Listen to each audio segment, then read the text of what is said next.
ಆತ್ಮೀಯ H16 news ಅರ್ಥಾತ್ ಸೀತಾರಾಮ್ ನ್ಯೂಸದ ವೀಕ್ಷಕರೇ, ನಾನು ನಿಮ್ಮವ ಎಂ ಆಯುಧ ಮಲ್ಲಪ್ಪ ಜೊತೆ ಅವರು. ತಾವು ಈಗ ಸುದ್ದಿಗಳ ಲೋಕಕ್ಕೆ ಎಂಟ್ರಿ ಹೊಡಿತಾ ಇದ್ದೀರಿ. ಈ ಸುದ್ದಿಗಳನ್ನು ಪ್ರತಿಯೊಂದು ನೋಡೋ ಜೊತೆಗೆ ನಿಮ್ಮ ಅಭಿಪ್ರಾಯಗಳನ್ನು ಹಚ್ತಾ ಇರಿ. ಯಾಕಂದರೆ ಈ ಸುದ್ದಿಗಳು ನಿಮಗಾಗಿ, ನಿಮ್ಮ ಬದುಕಿಗಾಗಿ, ನಿಮ್ಮ ವೈಚಾರಿಕೆಗಾಗಿ, ನಿಮ್ಮ ತಿಳುವಳಿಕೆಗಾಗಿಯೂ ನಿಮಗೂ ಗೊತ್ತು, ಜೊತೆಗೆ ನಮಗೂ ನಿಮ್ಮೊಂದಿಗೆ ಇದೊಂದು ಮಾತಾಡುವಂಥ ಜೊತೆಗೆ ಸುದ್ದಿಗಳನ್ನು ಬಿಡುವಂಥ ಕೆಲಸ. ಈ ಕೆಲಸದಲ್ಲಿ ನಾವು ನಿಮ್ಮೊಂದಿಗಿದ್ದೀವಿ ಅಂತ ಹೇಳ್ತಾ ನೋಡ್ತಾ ಇರಿ ಈ ಸುದ್ದಿಗಳನ್ನು. ಮಾನ್ಯ ಶಾಸಕರುಗಳು, ಅದೇ ರೀತಿ ಕೇಂದ್ರ ಸಚಿವರು ದಯವಿಟ್ಟು ಈ ಒಂದು ಕಾರ್ಯಕ್ರಮವನ್ನು ಉದ್ಘಾಟನೆ ಮಾಡಬೇಕಾಗಿ ವಿನಂತಿ ಮಾಡಿಕೊಳ್ತಾ ಇದ್ದೀವಿ. ಸೋಲಾಪುರಂ ಮಂದಿ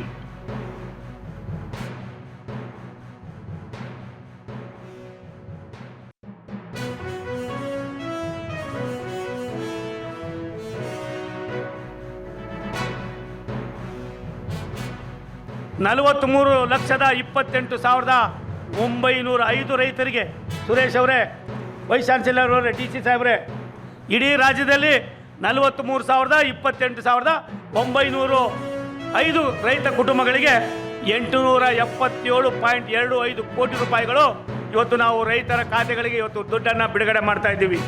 ಇಲ್ಲಿಯ ತನಕ ರೈತರಿಗೆ 20 ಕಂತುಗಳಲ್ಲಿ ಕರ್ನಾಟಕಕ್ಕೆ ಭಾರತ ಸರ್ಕಾರದಿಂದ ಸನ್ಮಾನ್ಯ ನರೇಂದ್ರ ಮೋದಿ ಅವರಿಂದ ರೈತರಿಗೋಸ್ಕರವಾಗಿ ಕೊಟ್ಟಿರ್ತಕ್ಕಂಥ ಹಣ 18,922.36 ಕೋಟಿ ರೂಪಾಯಿಗಳನ್ನು ಇಲ್ಲಿವರೆಗೂ ಕೂಡ 20ನೇ ಕಂತನ್ನು ಸೇರಿ ನಾವು ಇಷ್ಟು ಹಣವನ್ನು 18,000ಕ್ಕೂ ಮೇಲ್ಪಟ್ಟು ಕೋಟಿ ಹಣವನ್ನು ನಾವು ಇಲ್ಲಿವರೆಗೂ ಕೂಡ ಮಾಡ್ತಾ ಇದ್ದೀವಿ. ಇದರಲ್ಲಿ ಪರಿಹಾರವನ್ನು ಪರಮಸಿಂಹಯ್ಯನವರು ಕಂಡುಹಿಡಿದಿದ್ದರು.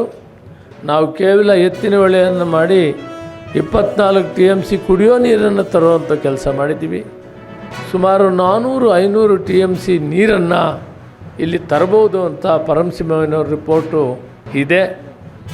2,000 TMCಗಿಂತ ಹೆಚ್ಚಿನ ನೀರು ಹೋಗಿ ಸಮುದ್ರ ಸೇರ್ತಾ ಇದೆ. ತಾವು ಅದೇ ಇಲಾಖೆ ಸಚಿವರಿಂದ ಇದೊಂದು ಉತ್ತಮವಾದಂಥ ಕೆಲಸವನ್ನು ಮಾಡಿದರೆ ಯಾವ ಮಲೆನಾಡಿನಲ್ಲಿ ಇರುವಂಥ ಯಾವ ರೈತರಿಗಾಗಲಿ ಯಾವ ಪರಿಸರಕ್ಕಾಗಲಿ ಏನಕ್ಕೂ ತೊಂದರೆ ಆಗೋದಿಲ್ಲ. ಕಿಸಾನ್ ಸಮ್ಮಾನ್ ಹಣ ಬರ್ತಾ ಇದೆ. ಈ ಒಂದು ಹಣ ಬರ್ತಾ ಇರೋದ್ರಿಂದ ನಮಗೆ ಬಿತ್ತನೆ ಬೀಜ ಇರ್ಬೋದು, ರಸಗೊಬ್ಬರಕ್ಕೆ ಮತ್ತು ಉಳುಮೆ ಮಾಡಲಿಕ್ಕೆ ಎಲ್ಲ ತುಂಬ ಅನುಕೂಲ ಆಗ್ತಾಯಿದೆ. ಈ ಒಂದು ಮೋದಿಯವ್ರು ಬಂದ ಮೇಲೆ ನಮಗೆ PM ಕಿಸಾನ್ ಬರ್ತಾ ಇರೋದು ತುಂಬ ಅನುಕೂಲ. ಇದ್ರ ಜೊತೆ ನಾವು ಹೈನುಗಾರಿಕೆನೂ ಕೂಡ ಮಾಡ್ತೀವಿ. ಈ ಒಂದು PM ಕಿಸಾನ್ ಬರ್ತಾ ಇರೋದ್ರಿಂದ ನಮ್ಮ ಜೊತೆ ಸರ್ಕಾರ ನಮ್ಮ ಜೊತೆ ಇದೆ, ನಮ್ಗೆ ಅನುಕೂಲ ಮಾಡ್ತದೆ ಅನ್ನೋದು ನನ್ನ ಒಂದು ಖುಷಿ ವಿಚಾರ. ಕೊಟ್ಟಿರುವಂಥ 4,40,000 ಸಹಾಯಧನವನ್ನು ಪಡೆದಿರುತ್ತೇನೆ. ನನ್ನ ಈ ಯಶಸ್ಸಿಗೆ ಕೃಷಿ ಇಲಾಖೆ, ಅಟರಿ ಹಾಗೂ KVK ಆಡೋನಹಳ್ಳಿಯ ಅಧಿಕಾರಿಗಳು ಪ್ರಮುಖ ಕಾರಣರಾಗುತ್ತಾರೆ. ಮತ್ತು ಹಾಗೂ ಸರ್ಕಾರದಿಂದ ಸಿಗುತ್ತಿರುವ ಸೌಲಭ್ಯಗಳು, ಅದರ ವಿವಿಧ ಯೋಜನೆ ಅಡಿಯಲ್ಲಿ ಬರ್ತಿರೋ ನನಗೆ ಸ್ಕೀಮ್ಗಳಿಂದ ನನಗೆ ತುಂಬ ಉಪಯೋಗ ಆಗಿದೆ. ಕಾರ್ಯಕ್ರಮಗಳ ಬಗ್ಗೆ ರೈತರುಗಳಿಗೆ ಮಾಹಿತಿ ತಿಳಿಸ್ತಿದ್ದೀವಿ. ಈಗ ನೈಸರ್ಗಿಕ ಕೃಷಿ ಬಗ್ಗೆಯೂ ಸಹ ನಾವು ಎಷ್ಟೋ ಜನ ರೈತರುಗಳಿಗೆ ಮಾಹಿತಿಯನ್ನು ಕೊಟ್ಟು ಅವರಿಗೆ ಅರಿವು ಮೂಡಿಸೋ ಕಾರ್ಯಕ್ರಮಗಳನ್ನು ಸಹ ಆಯಾ ಗ್ರಾಮಗಳಲ್ಲಿ ನಾವು ಮಾಡಿಕೊಡ್ತಿದ್ದೀವಿ. ಇದರಿಂದ ಎಷ್ಟೋ ಜನ PM ಕಿಸಾನ್ ಯೋಜನೆ ಸಂಬಂಧಪಟ್ಟ ರೈತರುಗಳಿಗೆ ನಾವು ಹಳ್ಳಿಗೂ ಹೋಗಿ ಅವ್ರ ಮನೆ ಭೇಟಿ ಮಾಡಿ ಅವ್ರಿಗೆ ಈ ಥರ ಹೇಳೋದ್ರಿಂದ ತುಂಬ ಅನುಕೂಲ ಆಗಿದೆ. ಹಂಗಾಗಿ ಈಗ ಎಷ್ಟೋ ಜನ ತಗೊಳ್ತಾ ಇರೋರು ಸಹ ನಾವು ಮಾಹಿತಿ ಕೊಡೋದ್ರಿಂದ ಎಷ್ಟೋ ಜನ ಇದನ್ನು ಯೂಸ್ ಮಾಡ್ಕೊತಿದ್ದಾರೆ. ಹಾಗಾಗಿ ನಮಗೆ ಈ ಥರ ಕೆಲಸ ಮಾಡೋದಕ್ಕೆ ತುಂಬ ಹೆಮ್ಮೆ ಅನಿಸ್ತಿದೆ sir. Which would help to identify potential investors, which is being organized, and as we are all aware, please block your dates. He is going to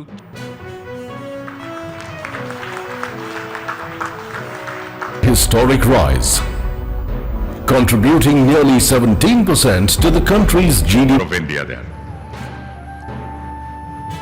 Thank you very much. Economic indicators, policy incentives and technology trends. we are concentrating on defense and aerospace and other engineering based on the demand, based on the current. We have already received very good support for this current. Call is already booked. Still I have a heading event on 2-3 months. 50% is already booked. That's for the information. And we are expecting about 450 participants is driven by voluntary spirit, powered by industry veterans, technocrats, legal experts, and young innovators who have shared their common goal to foster self-reliant India by making MSMEs globally competitive and locally empowered. ऐसा कोई भी IMS जैसा show पूरे भारत का कोई भी unit लघु उद्योग भारती का नहीं करता है। कर्नाटका ने ये शुरू किया है और इसलिए कर्नाटका लघु उद्योग भारती को हम सब लोगों ने धन्यवाद देना चाहिए। इनके कारण ये होता है।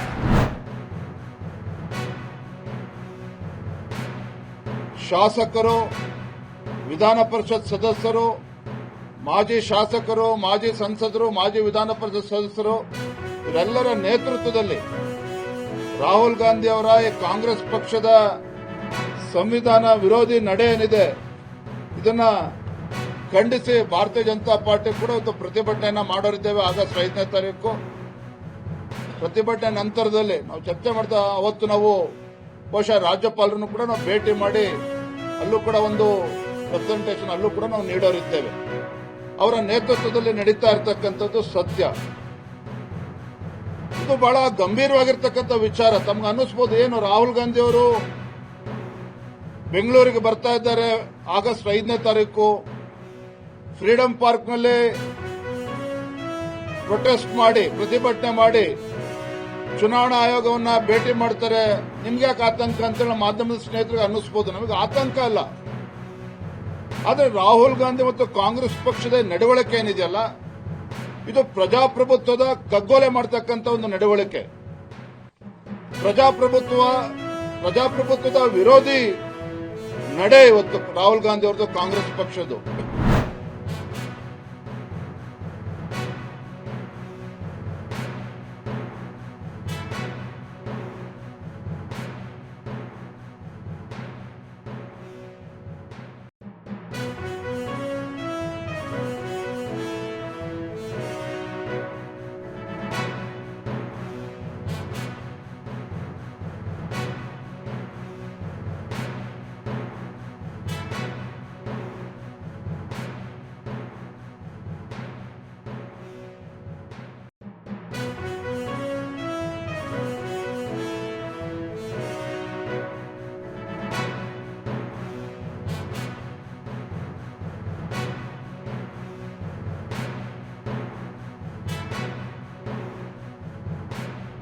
ಆತ್ಮೀಯರೇ, ಎಲ್ಲ ಸುದ್ದಿಗಳನ್ನು ನೋಡಿದ್ರಲ್ಲ, ಏನು ಅನಿಸ್ತು ನಿಮಗೆ?